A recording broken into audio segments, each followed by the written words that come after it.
High பிரேஸ்லார். நம்மளை படைத்த பிதா நம்மளுடைய பாவங்களை மன்னித்த பிறகு நம்மளை எப்படி நடத்துறாரு தெரியுமா?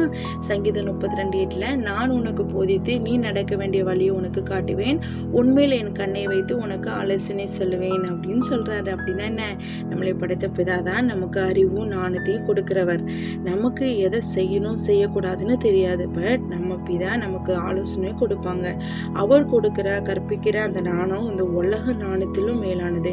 நாம எந்த வழியில போனா சரியா இருக்கும்னு நமக்கு தெரியாது. நம்ம இஷ்டத்துக்கு போனா முட்டு சந்தில போய் முட்டிட்டு தான் இருக்கணும். ஆனா அவர் நமக்கு சரியான பாதையை காட்டி நம்ம நடக்க வைப்பாரு. நீதியிலும் பரிசுத்தத்திலையும் நடக்கவும், டெய்லி நம்ம எடுக்கிற டிசிஷன், வேலையா இருக்கட்டும், ரிலேஷன்ஷிப்பா இருக்கட்டும், சரியான ஒரு தீர்மானத்தை எடுக்க நமக்கு வழி நடத்துவார். அவர் கற்றுக் கொடுக்கிற வழியில் நம்ம நடந்தால் நம்ம ஆசீர்வாதத்துக்கும் நித்திய ஜீவனுக்கும் அழைத்து செல்லும். ஒரு அப்பா தன்னுடைய குழந்தைய எவ்வளோ ஒரு கண்காணிப்போடு அன்போடு நடத்துவாங்க. அதே போல் நம்மளுடைய பிதாவும் நம்மளும் ஒரு கண்காணிப்போடு கவனித்து அன்போடு நடத்துவார்.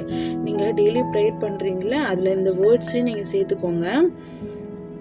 பிதாவே, இன்று என்னை உபதேசிங்கப்பா, எங்க போக வேண்டும் என்பதை எனக்கு கற்றுக் கொடுங்கப்பா. உமது அன்பான கண்களில் என்னை வழி நடத்துங்கப்பா. ஆமென். ஹல்லேலூயா.